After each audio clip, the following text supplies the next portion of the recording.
Good morning, hockey fans. This is Stephen Heisler with HeisHockey.com, the junior hockey discussion group on Facebook, and the Victorious Hockey Company. This is the Junior Hockey Morning Show. Today is Tuesday, March 21st, 2023. We are on the World Sports Broadcasting Network, WSBN.TV, Facebook, Twitter, YouTube, your living room, your car, your office, on your phone, on your laptop, on your iPad, wherever you're watching or listening to us this morning from. A lot to go over today. The field is set and ready to go for the 2023 NAHL Fraser Cup Championships, which will take place from March 22nd, tomorrow, to the 26th at the St. Peter's Rec Plus in St. Peter's, Missouri. 6 teams have advanced to the season-ending event, which annually crowns the NAHL National Playoff Champion. Pool A, top seed Alexandria Blizzard from the West, 4th seed Texas Brahmas, 6th seed Granite City Lumberjacks is the wild card. In Pool B, we have the 2nd seed Oregon Tradesmen from the Central, the Helena Bighorns from the Frontier, and Northeast Generals from the East. Games start tomorrow. Alexandria versus the Brahmas, and then the hold on a second here. Versus the Brahmas and Oregon Tradesmen and Helena at 7 p.m. Coffee time. This coffee break sponsored by the Bustelo Coffee Company and the North American Hockey League.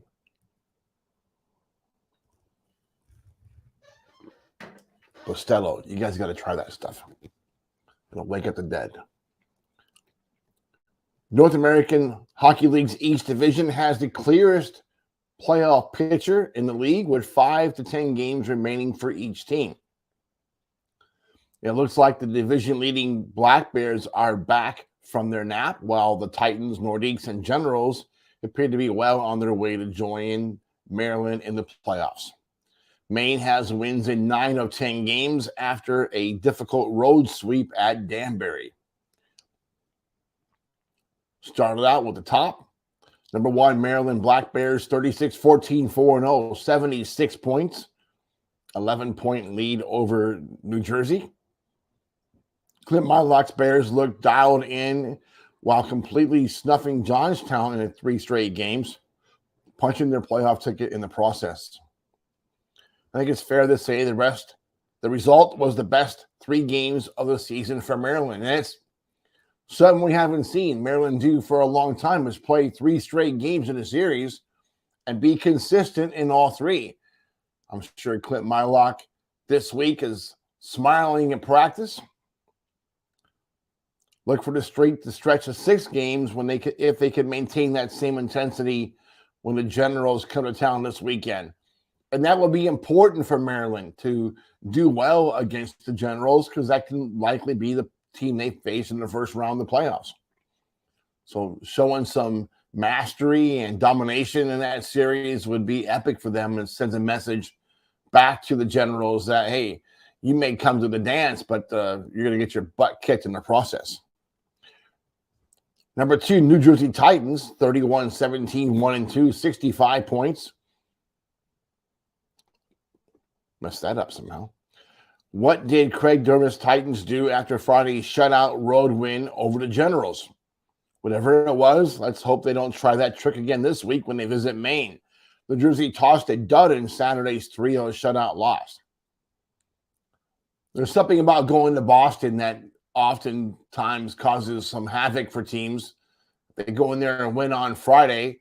I don't know if they're going to the bar, heading down to the Boston downtown area, having a good time, seeing the sights, whatever it is, it's usually resulting in a negative game the second game.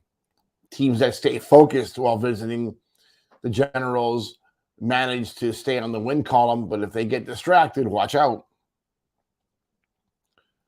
Maine Nordiques, 31-17, 2-1.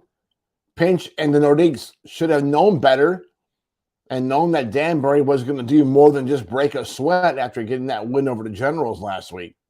So why did the Norwich have to dig out a gritty 2-1 road win on Friday? Maine was down 2-1 going into the third period of Saturday's game before lighting the lamp 3 times to get the 4-2 win. Yikes. New Jersey visits the Coliseum this weekend. Number 4, Northeast Generals, 28-24-1. It's going to take a catastrophic meltdown for Brian Erickson's Generals to not make the playoffs. The weekend home split with the Titans may have not done much to move the needle, but combined with Johnstown's failure to secure any points in 3 games, it certainly helps. Generals visit Maryland this week. You know, it's going to be interesting, the series at Maryland, and the Generals got to look at that like a playoff preview. Hey, we have to go here and do something in the first round if we don't move our positioning a little bit. And Maryland's playing really good hockey right now. So what kind of mindset do the Generals have going into that series this weekend? Well, whatever happens in that series is going to have an effect on the playoff series as well. The mental game is every bit as important what's happening on the ice. Number 5, Johnstown Tomahawks, 23-23, 3-1. Things are not looking good for Mike Letizza's Tomahawks. Johnstown was unable to secure any points from the 3-game series at division-leading Maryland. With just 2 wins in the last 10 games, it's evident that the Tomahawks are circling the drain with just 10 games remaining. Philadelphia is in town for 3 games this weekend. Will the real Tomahawks show up? They generally show up for one of the games at the War Memorial.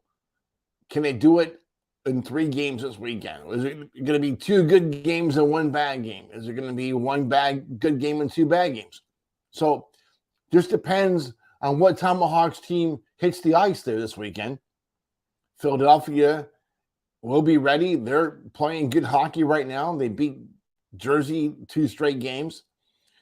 I like to see something happen there. But Johnstown doesn't look particularly strong right now, and Philadelphia looks like a team that can do something.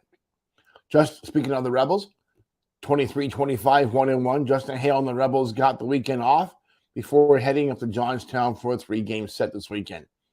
If the Rebels are serious about playoff possibilities, this is an opportunity to secure 6 huge points. Look at Philadelphia. Look at Johnstown. They're heading in 2 different directions.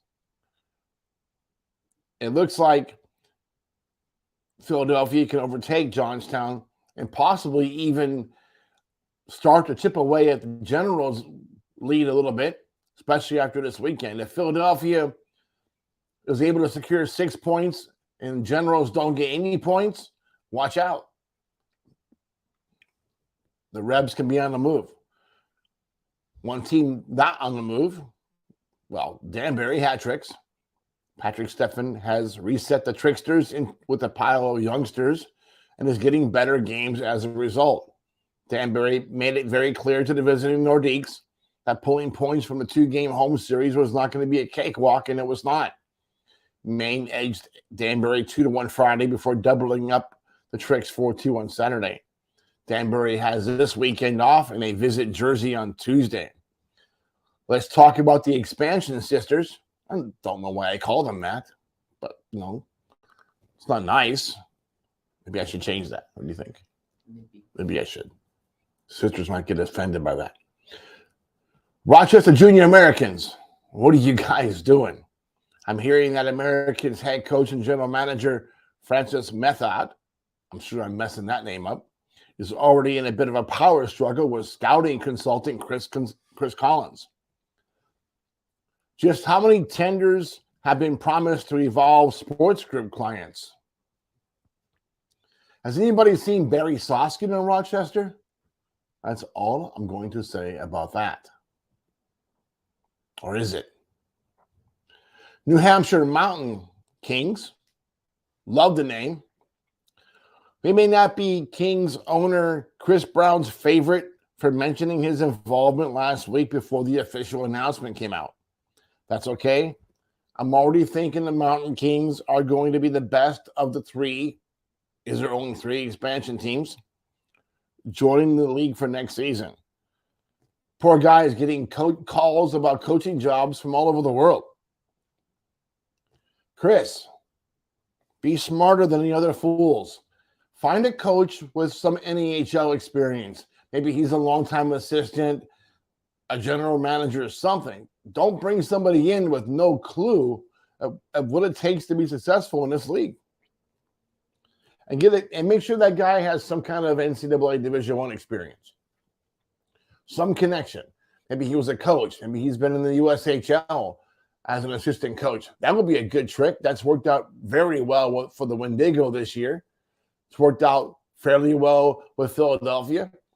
Maybe getting a guy with USHL experience can help you. Skinner's doing an amazing job in Minnesota with that situation. What's the common denominator between Skinner and Halita? Both guys came from the USHL. Both guys are doing a good job. You got a brand new team. Don't make the mistake that Brian Erickson made coming into the East Division. He thought he knew it all. You don't want that guy. You want some guy that's humble, that knows what it takes to be successful in this league. Here's someone you should grab. This will piss everybody off in El Paso. Go steal Joe Coombs. He cannot be happy with what's happening in El Paso. He would be a guy that might consider coming back to the Northeast. He knows how to be successful there. You're a good owner. You have a good situation there.